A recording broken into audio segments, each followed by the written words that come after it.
আসসালামু আলাইকুম। সবাই কেমন আছেন? আশা করি সবাই ভালো আছেন। আজ আপনাদের জন্য নিয়ে এসেছি গভীর সেই রাত গল্পের ৪ নম্বর পর্ব। আমার ভুলের জন্য আমি খুবই দুঃখিত।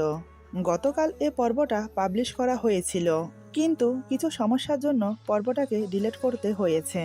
তাই আজ পুনরায় সেই গল্পটা নিয়ে এসেছি। আশা করি গল্পটি আপনাদের ভালো লাগবে। তাহলে চলুন শুরু করা যাক। ঠোঁট ছেড়ে দিয়ে আমার ঘাড়ে চুম্বন করে আমার চুল সরিয়ে আমার পিঠে ছোট ছোট করে চুমো দিতে থাকে। এভাবে প্রায় বেশ কিছুক্ষণ চলে। এদিকে আমার চোখ থেকে অনর্গল জল গড়িয়ে পড়ছে। আমার এই নিস্তব্ধ কান্না ওনার চোখে পড়েও পড়ছে না। ওনার স্পর্শ আমার শরীরে ঘিন ধরিয়ে দিচ্ছে। আমার আর সহ হচ্ছে না ওনার স্পর্শ। আমি আর সহ্য করতে না পেরে এক ঝটকায় নিজেকে ছাড়িয়ে নিলাম। বসা থেকে উঠে দাঁড়িয়ে ওড়না ঠিক করে বললাম, এটা কি করছেন আপনি? কেন বুঝতে পারছেন না? আমি এসব করতে একদম ইচ্ছুক নই। আমাকে ছেড়ে দিন। কথাগুলো বলতে বলতে বার কয়েক ঠোঁট ওড়না দিয়ে মুছে নিলাম। এদিকে ওনাকে এভাবে সরিয়ে দেওয়াতে উনি খুব রেগে যায়। উনি এসে আমাকে দেয়ালের সাথে ঠেসে ধরে এক হাতে আমার গলা শক্ত করে টিপে ধরে বলে, তোমার সাহস তো কম না? তুমি আমাকে ধাক্কা মেরেছ? এত বড় সাহস আসে থেকে তোমার? একটা কথা মনে রেখো, আমি যা বলি তাই করি। যদি নিজের সম্মান পেয়ারি হয় তাহলে চুপচাপ আমার কথা মেনে চলো। তা না হলে এই এগ্রিমেন্টের একটা কপি সবার ল্যাপটপে পাঠিয়ে দেব। তা করতে আমার বেশিক্ষণ সময় লাগবে না। গ্রুপে ছেড়ে দিলেই চলবে। বুঝেছো তুমি? আর ভবিষ্যতে আমাকে রাগানোর চেষ্টা করবে না। এখন যাও, হাতের কাজ শেষ করে রেডি থাকো আমার সাথে বাসায় যাওয়ার জন্য। আজ তোমাকে বোঝাবো আমাকে ধাক্কা দেওয়ার মজা। এই বলে উনি আমাকে ছেড়ে দিল। এদিকে শক্ত করে গলা টিপে ধরার কারণে আমার গলা ব্যথায় টনটন করছে। উনি ছেড়ে দেওয়ার সাথে সাথে আমি মুখ চেপে ধরে মেঝেতে বসে পড়ি। বেশ কিছুক্ষণ সময় লাগলো ধাতস্থ হতে। তারপর উঠে চোখ মুখ ভালো করে মুছে ধীরে ধীরে ওনার কেবিন থেকে বেরিয়ে এলাম। বাহিরে এসে এমন ভাব করলাম যেন কিছুই হয়নি ভেতরে। চোখের পানি গোপন করে মাথা নিচু করে সোজা নিজের কেবিনে চলে গেলাম। 2 হাত টেবিলের উপর রেখে তার উপর মাথা রেখে আধশোয়া হয়ে ইচ্ছে মতো কান্না করলাম। এই নীরব কান্নার শব্দ আশেপাশের কেউ শুনতে পাচ্ছে না। মনে হচ্ছে এখন থেকে এই কান্নাই আমার সঙ্গী হবে। কিন্তু আমি কি করব? আমি তো এমন জীবন চাইনি। বাসায় জিজ্ঞেস করলে কি বলবো? মাথায় কিচ্ছু আসছে না। উনি কেন আমার সাথে এমন করছেন? কান্না করতে করতে হাতের কাজ শেষ করলাম। অফিস ছুটি হয়ে গেছে। একে একে সবাই আমার সামনে দিয়ে বেরিয়ে যাচ্ছে। শুধু আমি বসে আছি ল্যাপটপ নিয়ে, যেন ওরা বুঝতে না পারে কিছু। কয়েকজন জিজ্ঞেস করেছে, যাবি না? আমি এমন ভাব দেখালাম যেন আমার কাজ এখনো শেষ হয়নি। আমি বললাম, না, আমার কাজ বাকি আছে। এই তো আর কিছুক্ষণ পরে বেরিয়ে যাব। তোরা যা। আস্তে আস্তে সবাই বেরিয়ে গেল অফিস থেকে। অফিসে এখন আমি আর স্যার ছাড়া আর কেউ নেই। বেশ কিছুক্ষণ পর স্যার কেবিন থেকে বেরিয়ে এসে আমার সামনে দাঁড়ায়। স্যার বলে, তোমার হলো? আমি বললাম, হুম। স্যার বলে, তাহলে বসে আছো কেন? চলো। আমি কাঁধে ব্যাগ ঝুলিয়ে স্যারের পিছু নিলাম। রাত এখন 8টা বাজে। গাড়ির সামনে এসে দাঁড়িয়ে আছি। স্যার বলে, উঠে বসো। আমি পেছনের দরজা খুলে উঠে বসলাম। স্যার আমার পাশে বসে ড্রাইভারকে বলল গাড়ি চালাতে। গাড়ি চলতে শুরু করলো। আমি মাথা নিচু করে শুধু কান্না করে যাচ্ছি। কান্না ছাড়া যে আমার মাথায় আর কিচ্ছু আসছে না। আমি তো চললাম স্যারের সাথে, কিন্তু বাড়িতে তো এখনো ফোনও করিনি। ফোন করে কি বলবো আমি, সেটাই মাথায় আসছে না। হঠাৎ স্যারের কথায় আমি চমকে উঠলাম। স্যার বলে, বাসায় ফোন করে বলেছ তুমি রাতে নাইট ডিউটি করছো? আমি স্যারের মুখের দিকে বেশ অবাক হয়ে তাকালাম। আমি বললাম, না। স্যার বলে, এখন থাক, গাড়ি থেকে নেমে ফোন করে নিও। আর হ্যাঁ, এখানে কান্না করার কিছু নেই, তাই যা হচ্ছে তার সাথে মানিয়ে নেওয়ার চেষ্টা করো। আমি হাত জোর করে বললাম, এবারের মতো কি মাফ করে ছেড়ে দেওয়া যায় না? স্যার বলে, আরে তুমি কি এমন অন্যায় করেছ যার জন্য মাফ চাইছো? ছি, এমন করে মাফ চাইতে নেই। বুঝতে আর বাকি রইল না, এই লোক আমাকে ছাড়বে না। এর হাত থেকে আমি রক্ষা পাবো না। এদিকে স্যার আমার কাঁধে হাতে রেখে আমাকে আরও ওনার কাছে টেনে নেয়। আমার বুক ওনার বুকের সাথে লেপ্টে যায়। কাঁধে রাখা হাত ধীরে ধীরে ঘাড় গলা বেয়ে আমার বুক স্পর্শ করে। আমি কেঁপে উঠে নিজেকে গুটিয়ে নেই। স্যারের হাত আমার বুকে বিচরণ করতে থাকে, অন্য হাত আমার এক হাত ধরে আছে। এভাবেই পুরো রাস্তা চলতে থাকে। লোকটার নিয়তি যে এত খারাপ আমি জানতাম না। সাহায্য চাইতে এসে ওনার পাতা ফাঁদে পা দিয়ে ফেললাম আমি। আচ্ছা, উনি কি শুধু আমার সাথেই এমন করছে, নাকি অন্য মেয়েদের সাথেও এমন করে? নানান কথা ভাবতে ভাবতে ওনার বাড়িতে এসে পৌঁছালাম। গাড়ি থেকে নেমে ওনার পিছে পিছে যেতে লাগলাম। বাড়ির ভেতরে প্রবেশ করতেই মুখোমুখি হলাম কাজের মেয়েদের সাথে। সেদিনের চেনা 3জন ছাড়াও আজ আরও 2জনের নতুন মুখ দেখতে পেলাম। ওরা সারিবদ্ধ হয়ে দাঁড়িয়ে আমাদের দিকে তাকিয়ে আছে। স্যার বলে, টেবিলে খাবার দাও, আমি এখনই আসছি ফ্রেশ হয়ে। এই বলে আমাকে নিয়ে উপরে চলে গেল। এদিকে কাজের মেয়েগুলো একে অপরের মুখ দেখল শুধু, কিন্তু মুখে কিছু বলার সাহস পেল না কেউ। তবে আমাকে নিয়ে যে ওদের মাঝে সমালোচনা শুরু হবে তা আমি বেশ বুঝতে পারছি। রুমে এসে স্যার বলে, তুমি বসো, আমি ফ্রেশ হয়ে নেই। এই ফাঁকে তুমি ঘরে কথা বলে নাও, বলবে যে তোমার নাইট শিফট পড়েছে। এবার থেকে সপ্তাহে 1 দিন করে নাইট শিফট হবে, এর থেকে বাড়তি কিছু বলতে যেও না, ঠিক আছে? এই বলে ফ্রেশ হতে চলে গেল। উনি আমাকে যা শিখিয়ে দিল আমি তাই বললাম ঘরে। আমার কথা শুনে প্রথমে মা একটু চেঁচামেচি করে, পরে বুঝিয়ে বলাতে শান্ত হয়। কিন্তু আমার মনকে যে আমি শান্ত করতে পারছি না। কেমন যেন অস্থির অস্থির লাগছে আমার। ইচ্ছে করছে এখান থেকে পালিয়ে যাই, কিন্তু এর হাত থেকে আমি বাঁচবো কি করে? কথাগুলো ভাবতে ভাবতে স্যার বেরিয়ে এলো ফ্রেশ হয়ে। একটা সাদা টি শার্ট আর ট্রাউজার পরে আমাকে বলে, চলো নিচে, খাবে? আমি বললাম, আমি খাবো না, আমার খেতে ইচ্ছে করছে না। স্যার বলে, খেয়ে নাও, কারণ তোমার শরীরে শক্তির প্রয়োজন, তা না হলে আমাকে সামলাবে কি করে? সেদিন রাতের অভিজ্ঞতার কথা নিশ্চয়ই ভুলে যাওনি? আমি বললাম, আমার খিদে পায়নি, আপনি খেয়ে আসুন। স্যার বলে, ঠিক আছে, না খেলে নেই। এত জোরাজুরি করার বা তেল মাখিয়ে খাওয়ানোর অভ্যাস আমার নেই। এই বলে তিনি নিজেই খেতে চলে গেল। আমি শুধু কান্নামাখা মুখ নিয়ে ওনার দিকে তাকিয়ে রইলাম। আমি যেভাবে বসেছিলাম সেভাবেই বসে আছি। স্যার বেশ অনেকটা সময় পর রুমে এলো। আসার সময় মদের বোতল আর গ্লাস নিয়ে আসে। বুঝতে পারলাম উনি এখন ড্রিঙ্ক করবে। করলে করুক, তাতে আমার কি? কিন্তু এই গন্ধটা তো আমি একদম সইতে পারি না। কেমন যেন মাথা ঘুরায়, বমি বমি হয়। বসে বসে কথাগুলো ভাবছি, তখনই স্যার বলে, খাবে নাকি? আমি বললাম, আমি এসব খাই না। স্যার বলে, সেদিন খাওনি, আমি জোরও করিনি, কিন্তু আজ না খেলে জোর করে খাওয়াতে বাধ্য হব, কারণ আমি খেয়ে মাতাল হব, আর তুমি বেমাতাল থাকবে, খেলায় ঠিক জমবে না। তাই দুজনকেই মাতাল হতে হবে। সেদিন তুমি তোমার ইচ্ছায় এসেছো, কিন্তু আজ তুমি আমার ইচ্ছায়। তাই আমি যা বলবো তোমাকে সেটাই শুনতে হবে। এই নাও, এটা খেয়ে নাও। এই বলে হাফ গ্লাস মদ আমাকে এগিয়ে দেয়। আমি বললাম, প্লিজ স্যার, জোর করবেন না, আমি খাই না এসব, আমার এসবের অভ্যাসও নেই। স্যার বলে, আরে না করো না, একবার খেলে ঠিক হয়ে যাবে, নাও নাও খেয়ে নাও। আমি বললাম, স্যার প্লিজ, আমাকে জোর করবেন না, আপনার দুটো পায়ে পড়ি। কিন্তু কে শোনে কার কথা? উনি আমার গাল চেপে ধরে মুখ হাঁ করিয়ে মদ ঢালতে শুরু করে, আর আমি বেচারি না চাইতেও মদ ঢকঢক করে গিলে ফেলি। ছি, কেমন যেন তেতো তেতো। উনি আমার মুখ ছেড়ে দিতেই আমি মুখ বিকৃত করে নিলাম। আমার পেট গুলিয়ে বমি হতে লাগলো। দৌড়ে ওয়াশরুমে চলে গেলাম। ওয়াশরুমে গিয়ে বমি করে তারপর মুখে হাতে পানি দিয়ে বেরিয়ে এলাম। বমির সাথে কিছুটা মদ বেরিয়ে এসেছে, তবে ততক্ষণে আমার মাথা ঝিমঝিম করতে শুরু করেছে। আমি কোনো রকম ওয়াশরুম থেকে বেরিয়ে খাটে এসে বসলাম। এদিকে স্যার নিশ্চিন্তে বসে মদ খাচ্ছে।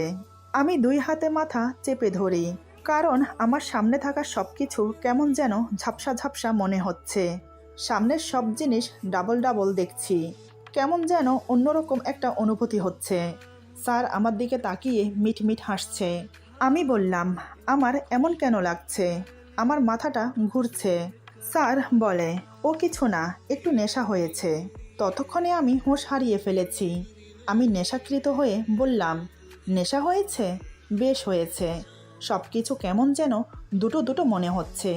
এই দেখুন না, আপনিও দুজন। কোনটা আপনি? স্যার আমার হাত ধরে একটানে বুকে নিয়ে এসে বলে, এই তো, এটা আমি। আমি বললাম, হুম, সত্যি এটা আপনি। তাহলে অন্যজনকে? ও, আপনার যমজ ভাই। কিন্তু আগে তো কখনো দেখিনি। স্যার বেশ বুঝতে পারল হাফ গ্লাস মদে আমার বেশ নেশা হয়েছে। এখন আর দেরি করা যাবে না, আসল কাজ শুরু করতে হবে। আজ ও আমাকে না না করতে পারবে না। সারা রাত আমার প্রত্যেকটা ভালোবাসার রেসপন্স করবে। কথাগুলো ভেবে স্যার এক এক করে নিজের কাপড় সব খুলে ফেলল। এখন আমার নেশা সত্যমে চড়েছে। আমি হেসে বললাম, এ কি স্যার, আপনারা দুজন এভাবে বিবস্ত্র হয়ে গেলেন কেন? স্যার আমার কথার উত্তর না দিয়ে আমার কাছে এসে আমার কাপড় খুলতে লাগলো। আমি ওনাকে বাধা দেওয়ার চেষ্টা করলাম। স্যার জোর করে আমাকেও বিবস্ত্র করে ফেলল। আমাকে ধাক্কা দিয়ে বিছানায় ফেলে দিয়ে আমার উপর শুয়ে পড়ল। দুজনের নগ্ন শরীর একে অপরের সাথে মিশে যাচ্ছে। যেহেতু আজ আমি নেশাকৃত হয়ে আছি, তাই আমি বাধাও দিচ্ছি না। আমার কাছে বেশ ভালো লাগছে, তাই আমি ওনাকে জড়িয়ে ধরলাম। যেমন উনি আমার মুখে চুমো দিচ্ছে, তেমনি আমিও ওনার মুখে চুমো দিচ্ছি। এভাবে আদর করতে লাগলো। সারা রাত উনি আমাকে আদর করলো। রাতভর কয়বার উনি আমার সাথে সঙ্গমে লিপ্ত হয়েছে আমি জানি না, তবে আমি মাঝরাতেই ঘুমিয়ে পড়ি। আমার ঘুমন্ত শরীরটাকেও সে ছাড়েনি। আমার তো হুঁশই ছিল না, তাই আমি বুঝতেও পারলাম না উনি আমার সাথে সারা রাত কি করেছে। ভোর 5টার দিকে ওনার ক্লান্ত শরীর আমার বুকের উপর এলিয়ে দিয়ে ঘুমিয়ে পড়ে। সেদিনের মতো দুই হাতে শক্ত করে জড়িয়ে ধরে ঘুমিয়ে আছে। দিনের এখন 10টা বাজে। হঠাৎ আমার ফোনটা বিকট শব্দ করে বেজে ওঠে। তাতেই আমার ঘুম ভেঙে যায়, কিন্তু স্যারের ঘুম ভাঙে না। আমার ঘুম ভাঙতেই আমি অনুভব করলাম মাথাটা প্রচুর ভারী হয়ে আছে। সারা শরীর খুব ব্যথা করছে। ওনাকে আমার বুকের উপর দেখে কাল রাতের কথা মনে পড়ে গেল। উনি আমাকে জোর করে মদ খাইয়েছে। তারপর আমি বমি করে এসে খাটে বসলাম। এরপর কি হলো আর তো মনে পড়ছে না কিছু। তবে উনি যে আমার সাথে শারীরিক সম্পর্ক করেছে এটা বুঝতে পারছি। এসব ভেবে নিজেকে স্বাভাবিক করতে একটু সময় লেগে গেল। ততক্ষণে ফোন বেজে বন্ধ হয়ে গেছে। কিছুক্ষণ পর আবার ফোন এলো। ফোন হাতে নিয়ে দেখি মা ফোন করেছে। ঘড়ির দিকে তাকিয়ে দেখি দিনের 10টা 10 বাজে। সর্বনাশ, নাইট ডিউটির কথা বলেছি। আমার তো সকাল সকাল ঘরে যাওয়ার কথা, কিন্তু আমি তো এখনো এখানে পড়ে আছি। আমি তাড়াতাড়ি ওনাকে ধাক্কা দিয়ে সরিয়ে উঠে ফ্রেশ হয়ে কাপড় পরে নিলাম। এরপর ওনাকে ডাকতে এসে ওনার মুখের দিকে বেশ কিছুক্ষণ তাকিয়ে রইলাম। ওনার মুখ দেখলেই আমার মনে ওনার জন্য ঘৃণা ছাড়া আর কিছুই আসে না। আজ তো উনি অতিরিক্ত করে ফেলেছে। জোর করে মদ খাইয়ে সারা রাত আমাকে শোষণ করেছে। কি জঘন্য, কি নীচ ওনার বিচার। একটা মানুষ এতটা খারাপ হতে পারে, ওনাকে নিজের চোখে না দেখলে বুঝতে পারতাম না। আমি স্যারকে ডাকলাম। স্যার, আমি বাসায় যাব, অনেক দেরি হয়ে গেছে। স্যার ঘুম ঘুম ভাব নিয়ে বলে, সমস্যা নেই, তুমি এখন আসতে পারো। আজ আর অফিসে যেতে হবে না, সারাদিন রেস্ট করো, যাও। আমি রুম থেকে বেরিয়ে এলাম। ওই দিনের মতো আজও ব্যতিক্রম হলো না। কাজের মেয়েগুলো আমার দিকে ড্যাব ড্যাব করে তাকিয়ে আছে। ওরা ছোট না, বোঝার মতো বয়স ওদের হয়েছে। একটা যুবতী মেয়ে একটা পরপুরুষের সাথে সারা রাত একটা রুমে থাকলে তাদের মধ্যে কি হতে পারে সবই ওরা জানে। তাই হয়তো বেশ অবাক হয়ে আমার দিকে তাকিয়ে থাকে, কিন্তু মুখে বলার সাহস পায় না। আর আমি ওদের চোখে চোখ মেলাতে পারি না। লজ্জায় অপমানে মাথা নিচু করে চলে আসি। তারপর একটা রিক্সা নিয়ে উঠে বসি। প্রায় আধা ঘন্টা পর ঘরে এসে পৌঁছালাম। ঘরে আসার সাথে সাথে মা শুরু হয়ে গেল আমাকে নিয়ে। মা রেগে গিয়ে বলে, হ্যাঁ রে, এই তোর আসার সময় হলো? কিসের নাইট ডিউটি? হ্যাঁ, কই আগে তো কখনো শুনিনি। তাহলে হঠাৎ আজ কিসের নাইট ডিউটি? আমি বললাম, আরে মা, সবাই করে, নাইট ডিউটি করলে ডাবল পয়সা। যেহেতু আমি লোন নিয়েছি, তাই ভাবলাম নাইট ডিউটি করলে এক্সট্রা কিছু পয়সা আসবে, তাই আমিও রাজি হয়ে গেলাম সপ্তাহে একদিন করব বলে। মা, আমি একা করি না, অন্যান্য মেয়েরাও আছে। মা এবার শান্ত হলো আমার কথা শুনে। সেদিন সারাদিন রেস্ট করে তার পরের দিন আবার অফিসে গেলাম। কেবিনে গিয়ে বসতেই স্যার আমাকে ডেকে পাঠালো। কিছুক্ষণ পর আমি স্যারের কেবিনে গেলাম। আমি বললাম, স্যার ভেতরে আসবো? স্যার বলে, এসো। আমি ভেতরে এসে বললাম, স্যার আমাকে কেন ডেকেছেন? স্যার বলে, তুমি ঠিক আছো কি না তা জানতে। তোমার শরীর ভালো তো? আমি ওনার দিকে তাকিয়ে মনে মনে ভাবছি, উনি কি আমাকে এটা জিজ্ঞেস করার জন্য ডেকেছে? আমি ভালো থাকি আর খারাপ থাকি তাতে ওনার কি? ওনার কি বা যায় আসে? আমি বললাম, ঠিক আছে। স্যার বলে, ভালো থাকলে ভালো, নিজের যত্ন নিও, আর প্রত্যেক সপ্তাহে বলার সাথে সাথে রেডি থাকবে, মনে থাকে যেন। এবার আসতে পারো। আমি চলে এলাম কেবিনে। এভাবেই যেতে লাগলো দিন। আজ শরীর ভালো না, সকাল থেকে পেটে ব্যথা করছে। ব্যথা করার কারণ পিরিয়ড এসেছে। আজ আবার ওনার বাড়িতে যেতে হবে, কিন্তু এই অবস্থায় কিভাবে? আমি ভাবলাম ওনাকে গিয়ে বলবো আজ যেতে পারবো না, কোনো একটা অজুহাত দিয়ে দেব। এই ভেবে ওনার কেবিনে গেলাম। আমি বললাম, স্যার আসবো? স্যার আমার দিকে তাকিয়ে বলে, ও তুমি, এসো। আমি ভেতরে আসতেই বসতে বলে। স্যার বলে, কি ব্যাপার, কিছু বলবে? আমি বললাম, স্যার আজ আমি যেতে পারবো না, শরীর ভালো না তাই। স্যার বলে, দেখো আমার সাথে কোনো অজুহাত চলবে না। আমি তো দেখছি তুমি দিব্যি আছো, সমস্যা কি? আমি বললাম, আসলে স্যার পেটে খুব ব্যথা করছে। স্যার বলে, উল্টোপাল্টা কিছু খেয়েছো নাকি? আমি বললাম, আসলে তা না। স্যার বলে, তাহলে ব্যথা করার কারণ কি? আমি চুপ করে রইলাম। কি করে বলি যে আমার পিরিয়ড এসেছে? স্যার বলে, কি হলো, বলছো না কেন? আমি বললাম, আসলে স্যার মানে। স্যার বলে, আমি ভনিতা পছন্দ করি না। কি হয়েছে সোজাসুজি বলো, না হলে আসতে পারো, আর রাতের জন্য রেডি থাকো। এবার দেখছি বলতেই হবে, তা না হলে এ আমাকে ছাড়বে না। আমি এবার লজ্জা শরমের মাথা খেয়ে মাথা নিচু করে বললাম, স্যার মেহেলি প্রবলেম হয়েছে। আর বুঝিয়ে বলতে হলো না। স্যার হাতে কলম ঘোরাতে ঘোরাতে বলে, কবে থেকে হয়েছে? আমি লজ্জায় মাথা উঁচু করতে পারছি না। আমি বললাম, আজ সকালে। স্যার বলে, ভালো, কোনো সমস্যা না, তারপরেও রেডি থেকো। এবার আমি মুখ তুলে ওনার দিকে তাকালাম। এ কি মানুষ, নাকি মানুষরূপী অন্য কিছু? একটা মেয়ে পিরিয়ড অবস্থায় কতটা সমস্যায় ভোগে, তার কোনো ধারণা আছে এই লোকটার? আমি আর কিছু বললাম না, সোজা কেবিনে চলে এলাম। কেবিনে এসে কান্না করতে লাগলাম। এই অবস্থাতেও এই লোকটা আমার সাথে মেলামেশা করবে, কি করব আমি এখন? আর ভাবতে পারছি না আমি, যা আছে কপালে তাই হবে। সারাদিন কাজ শেষ করে রাতের দিকে স্যার আমাকে নিয়ে তার বাসায় গেল। আমি যেন ওনার হাতের পুতুল, যেভাবে নাচাবে সেভাবেই নাচতে হবে। যেদিন থেকে উনি আমাকে ব্ল্যাকমেল করতে শুরু করেছে, সেদিন থেকে আমি আমার জন্য বাঁচতে ভুলে গেছি। ওনার হিসেবে আমাকে বাঁচতে হয় এখন। যাই হোক, বাসায় আসার পর উনি সবসময়ের মতো আমাকে আজও রুমে নিয়ে গেল। আমাকে বসতে বলে ফ্রেশ হতে চলে গেল। ফ্রেশ হয়ে এসে আমাকে বলে, চলো খাবে। সত্যি বলতে এই অবস্থায় আমার খেতে একদম মন চাইছে না। আমি বললাম, খাবো না, আমার ভালো লাগছে না। উনি আমার কথা শুনে চলে গেল। দ্বিতীয়বার আমাকে আর বলার প্রয়োজন মনে করেনি। তবে এই বাড়িতে যতবার এসেছি আমি সারা রাত না খেয়েই থেকেছি। উনি প্রতিবারের মতো খাওয়া দাওয়া শেষ করে মদের গ্লাস আর মদ নিয়ে চলে এলো। আমি ওনার ব্যক্তিগত কখনো কিছু জিজ্ঞেস করতাম না। আজ কেন জানি কি মনে হতেই বললাম, আপনি কি সবসময় এগুলো খান? স্যার বলে, আমি বললাম, কবে থেকে খান? স্যার বলে, যবে থেকে আমার মা আমাকে ছেড়ে চলে গেছে। আমি বললাম, কিছু মনে না করলে জানতে পারি আপনার মা কোথায় গেছেন? স্যার বলে, জানি না, আর কখনো আমার ব্যক্তিগত কিছু জিজ্ঞেস করবে না।